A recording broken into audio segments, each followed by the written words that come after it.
Dan kemarin Presiden Joko Widodo memberikan pangkat Jenderal Kehormatan kepada Menhan Prabowo Subianto. Pemberian pangkat kehormatan pun menuai pro dan kontra di publik.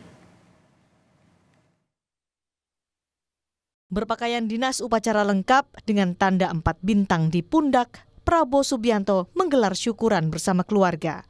Potongan tumpeng pertama ia berikan kepada Sukartini Joyo Hadikusumo, adik dari ayahandanya. Syukuran dilakukan usai Prabowo menerima pangkat Jenderal TNI Kehormatan Bintang 4 dari Presiden Jokowi. Presiden Jokowi menyebut pemberian pangkat Jenderal Kehormatan ini adalah hal yang biasa sebagai penghargaan atas bakti Prabowo kepada rakyat selama menjabat sebagai Menhan. Jokowi membantah pemberian pangkat kehormatan ini sebagai transaksi politik. Ini sesuatu yang sudah biasa. Transaksi politik itu Pak, apakah ini benar Pak? Ya kalau transaksi politik kita berikan aja sebelum pemilu. Cukup ya. Namun pro kontra mengiringi pemberian pangkat Jenderal Kehormatan itu. Anggota Komisi 1 DPR fraksi PDI Perjuangan TB Hasanuddin menyebut sesuai undang-undang pengangkatan atau pemberian kenaikan pangkat secara istimewa hanya untuk prajurit aktif atau yang belum pensiun. Sementara anggota Komisi 1 DPR dari fraksi Gerindra Fadlizon bilang pemberian pangkat kehormatan adalah hal yang wajar karena sudah ada 7 jenderal sebelumnya yang pernah menerima pangkat kehormatan. Pasal 33B itu hanya khusus mereka yang masih aktif. Bagaimana yang tidak aktif? Ada pangkat bintang. Tapi bukan bintang yang di pundak. Dalam pasal 7 itu satu ya, bintang Republik Indonesia. Itu sebutannya bintang Republik Indonesia. Itu berupa tanda jasa ya. Bintang Mahaputra, bintang Sakti ya, bintang Bayangkara dan lain sebagainya. Saya kira ini bukan sesuatu yang baru ya. Sudah ada contohnya 7 orang ya yang menerima Jenderal Kehormatan ini. Ya, antara lain misalnya di sini bisa kita lihat Pak Hari Sabarno, Pak Suryadi Sudirja, Pak Susilo Sudarman, Pak Agung Gumelar, Pak AM Hendro Priyono, Pak Luhut Binsar Panjaitan, dan juga termasuk Pak Presiden kelima ya, Pak Susilo Bambang Yudhoyono. Itu semuanya mendapatkan satu kehormatan, penghargaan. Jadi memang bukan bintang ya, tetapi adalah satu kehormatan. Pro dan kontra terlanjur bergulir. Pemberian pangkat Jenderal Kehormatan dianggap sebagai pesan politik dari Presiden Joko Widodo kepada Prabowo Subianto. Tim Liputan, Kompas TV. Apakah ada pesan politik dari Presiden Joko Widodo kepada Prabowo Subianto melalui pemberian pangkat Jenderal Kehormatan? Kami bahas sore ini bersama Direktur Eksekutif Parameter Politik Indonesia Adi Praitno dan juru bicara Prabowo Subianto Daniel Anzar Simanjuntak. Selamat sore Bapak-Bapak. Selamat sore. Assalamualaikum. Waalaikumsalam. Mas Adi, kalau menurut Mas Adi nih, ada nggak sih makna pemberian pangkat kehormatan kepada Prabowo Subianto yang diberikan Presiden Jokowi? Ya, saya kira 2 hal, Audrey. Pertama, sepertinya ini adalah sebagai salah satu bentuk apresiasi dari Jokowi kepada Prabowo yang dinilai memiliki dedikasi kontribusi yang cukup luar biasa terkait dengan pertahanan dan keamanan di negara ini. Ya tentu terlepas dari polemik-polemik yang menjadi latar belakang Pak Prabowo Subianto beberapa waktu yang silam yang dinilai diberhentikan dari kesatuannya kan karena dinilai melakukan tindakan yang salah. Itu satu hal. Jadi bagi Pak Jokowi bahwa persoalan masa lalu Pak Prabowo itu ya dalam tanda kutip ya bisa diampuni dengan pemberian tanda kehormatan yang itu ditunjukkan oleh Prabowo dengan dedikasi dan kerjanya yang cukup luar biasa lah, yang dinilai punya kontribusi penting bagi pertahanan dan keamanan. Yang kedua ya tentu saja ini sebagai upaya pesan politik ya bahwa Pak Jokowi adalah orang yang dalam banyak hal bisa menutupi luka dan cerita-cerita masa lalu yang terkait dengan Pak Prabowo Subianto, terkait dengan pepencatannya, terkait dengan isu HAM, bahwa itu semua tidak benar, semua itu tidak valid, dan di tangan Pak Jokowi lah, Pak Prabowo, derajat, harkat, dan statusnya ya sebagai tentara Jadi bisa itu dibilang dipulihkan. Pak Jokowi ini adalah orang yang berjasa kepada Pak Prabowo gitu. Saya kira dalam konteks itu tak bisa dibantah oleh apapun. Oleh karena itu ya pesan politiknya bagi Pak Jokowi, Pak Prabowo itu tidak seperti yang ditudingkan orang, Prabowo itu tidak seperti yang dituduhkan beberapa orang yang dinilai punya masa lalu yang dinilai gitu ya, diberhentikan dari kesatuannya karena pelanggaran-pelanggaran yang kita tahu selalu muncul dalam setiap pemilu. Jadi ini yang sepertinya memang pesan politik yang paling nyata. Artinya apa? Pak Jokowi ingin dinilai sebagai sosok satu-satunya orang yang punya kontribusi dan punya jasa terkait dengan nama baik Pak Prabowo Subianto yang kemudian kembali ini dibuktikan. Apa yang kemudian bisa dibaca dari ini semua? Tentu Pak Prabowo itu sebagai presiden terpilih di 2024 adalah sosok yang melekat. Ada Pak Jokowi, ada kontribusi dan hal-hal lain yang terkait dengan Jadi kalau maksudnya banyak kontribusinya berarti ada upaya untuk timbal balik nanti pada saat terpilih kepada Pak Jokowi. Yep. Upaya-upaya semacam itu pasti. Apa timbal baliknya? Tentu Pak Prabowo itu dia harapkan menjadi pemimpin yang melanjutkan semua hal yang sudah dilakukan oleh Pak Jokowi. Yang kedua tentu saja Pak Prabowo diharapkan tidak melupakan apa yang sudah dilakukan oleh Pak Jokowi, termasuk misalnya merestui Gibran sebagai wakilnya, nama baiknya dipulihkan dan diberikan jenderal kehormatan. Ini kan pesan politik yang sangat nyata bisa ditangkap oleh publik. Tapi di atas segala-galanya ya bahwa inilah Pak Jokowi di akhir masa kekuatan politiknya ingin memberikan kesan baik kepada siapapun ya di negara ini yang dinilai punya masa lalu yang kurang baik. Di saya tangan tanyakan Pak Jokowi semuanya baik-baik saja. Karena begini Audrey, tanpa jenderal bintang kehormatan sekalipun, Pak Prabowo ini kan sebenarnya tinggal nunggu waktu untuk ditetapkan sebagai panglima tertinggi di negara ini. Karena posisinya sebagai presiden setelah tentu ditetapkan oleh KPU nantinya. Oke, kalau gitu Bang Daniel, ini benar nggak sih bahwa ada mungkin pesan politik yang ingin disampaikan Pak Jokowi kepada Pak Prabowo dengan memberikan gelar, termasuk soal mungkin saja ada politik balas jasa? Mbak Audrey, halo? Ya. Ya, Mbak Audrey, banyak pertanyaan yang dialamatkan apakah pemberian tanda kehormatan, kenaikan pangkat. Oke, Bang Daniel, kita coba perbaiki komunikasinya karena sedang dalam melakukan perjalanan memang ke Jakarta tadi saat mendampingi Pak Prabowo Subianto di Bandung, Jawa Barat. Bang Daniel, mohon maaf ini terputus-putus, boleh diulangi lagi Bang?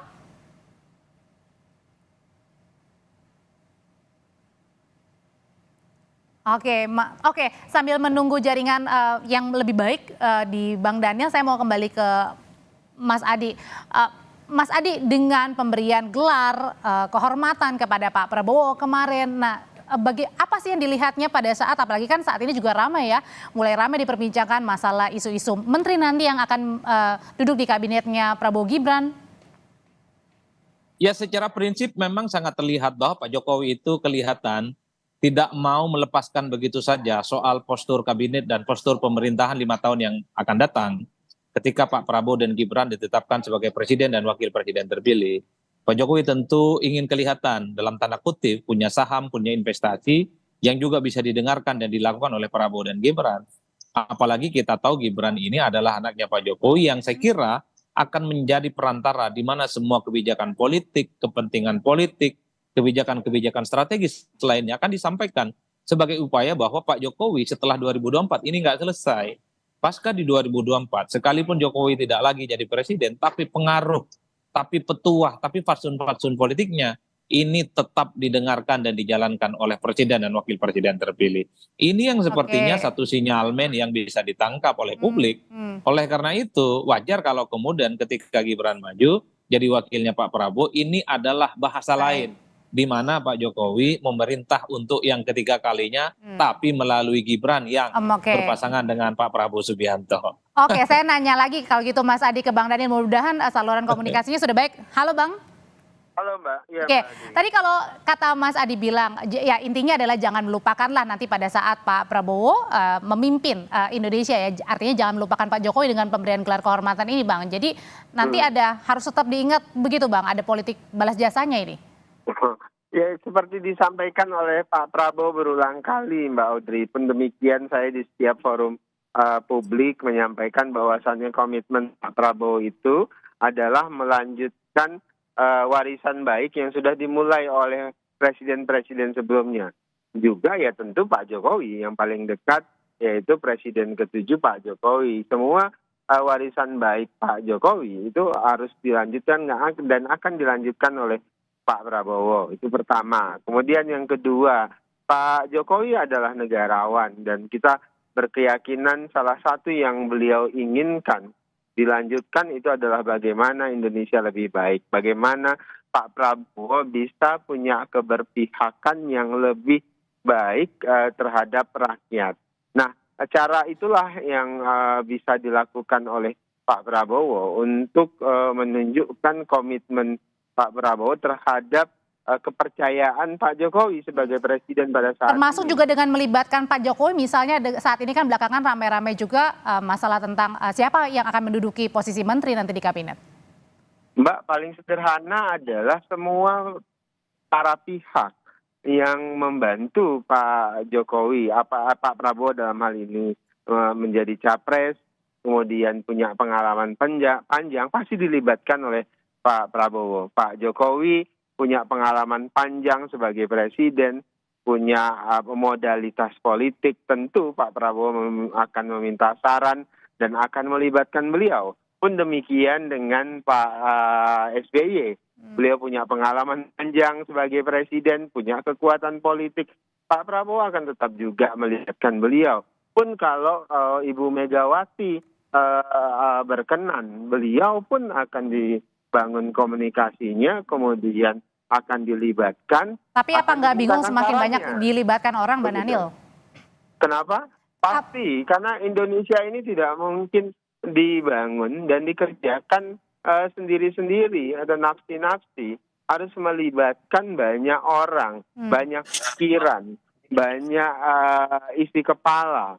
Kenapa? Karena ya sangat besar loh Mbak Audrey Indonesia ini. Oleh sebab itulah Pak Prabowo ingin membangun Indonesia ini dengan prinsip gotong royong tadi. Dan demokrasi yang dimana banyak kepala, banyak isi pikiran itu bersatu untuk memproduksi kebijakan publik yang berpihak kepada rakyat. Jadi dengan pemberian tanda ataupun enggak ini nampaknya akan tetap dilibatkan nih Pak Jokowi maupun juga Pak SBY dan presiden lainnya, Mas Adi? Tentu. Jadi Pak Prabowo kan awal ingin punya komitmen mempersatukan dan memajukan. Itu konsepsi awal atau pijakan awal yang selalu disampaikan oleh Pak Prabowo.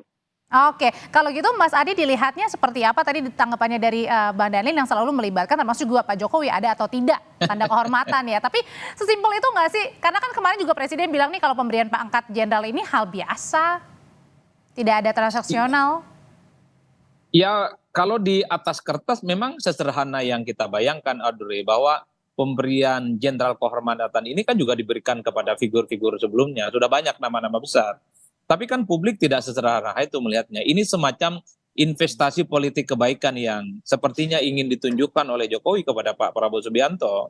Bahwa apa yang didapatkan oleh Pak Prabowo hari ini dengan merestui Gibran sebagai wakil, termasuk misalnya nama baiknya dipulihkan dengan pemberian jenderal kehormatan ini, itu tidak terlepas dari upaya-upaya yang telah diberikan oleh Jokowi ketika masih menjadi presiden. Meski sisa akhir jabatan politiknya tinggal 6 bulan. Yang ingin saya tegaskan kembali Audrey, persoalan apakah nanti Pak Jokowi akan dilibatkan atau tidak dalam komposisi kabinet itu tentu hak prerogatifnya Pak Prabowo. Kalau yang dilibatkan itu hanya sebatas teman diskusi, teman ngobrol, minta masukan, minta feedback, saya kira nggak ada persoalan dan itu sepertinya akan dilakukan oleh Prabowo kepada semua pihak dan mantan-mantan presiden sebelumnya. Bukan hanya kepada Pak Jokowi, tapi juga kepada SBY, Megawati, dan seterusnya, termasuk ketua-ketua umum partai pengusung. Tapi kalau yang dimaksud dilibatkan adalah upaya untuk mengintervensi, mendikte, dan mencawe-cawe, saya kira itu menyalahi undang-undang. Karena dalam undang-undang disebutkan bahwa persoalan menteri itu adalah hak prerogatif presiden, bukan hak prerogatif mantan presiden, bukan hak prerogatif misalnya mantan presiden ataupun ketua umum partai. Meski wakilnya adalah anak Pak Jokowi. Betul. Karena yang diberikan kewenangan penuh dalam menyusun postur kabinet itu adalah presiden dan itu tidak boleh dilanggar oleh siapapun. Jadi siapapun yang merasa pernah jadi presiden tak terlampau perlu sebenarnya, terlampau jauh untuk mengikuti persoalan postur kabinet itu yang akan disusun oleh Prabowo, itu urusan Pak Prabowo, bukan urusan yang Baik. lainnya. Jadi kalaupun toh ada masukan apa ya, kalaupun toh dilanjutkan ataupun diaplikasikan itu urusan Pak Prabowo Subianto. Tapi ini yang sering saya ulang, Audrey. Oke, Pak singkat Mas Prabowo Adi. ini adalah seorang prajurit, tahu persis kapan harus tegak lurus kepada pemimpinnya, harus taat kepada atasannya, tapi pada saat yang bersamaan Pak Prabowo ini tahu persis kapan harus memimpin ketika sudah diberikan amanah sebagai presiden di Republik Indonesia. Dengan kata lain, ketika Baik. Prabowo diamanahkan jadi presiden di 2024, maka soal kebijakan, arah, dan kepentingan politik bangsa ke depan itu tentu ada di tangan Pak Prabowo Subianto, bukan di tangan yang lainnya. Itu Direktur- hakikat prajurit yang saya tangkap begitu. Ya, Direktur Eksekutif Parameter Politik Indonesia, Mas Adi Praitno, terima kasih sudah berbagi pandangan, dan juga ada juru bicara Prabowo Subianto, Bang Daniel Anzar Simanjuntak. Saya selalu semuanya.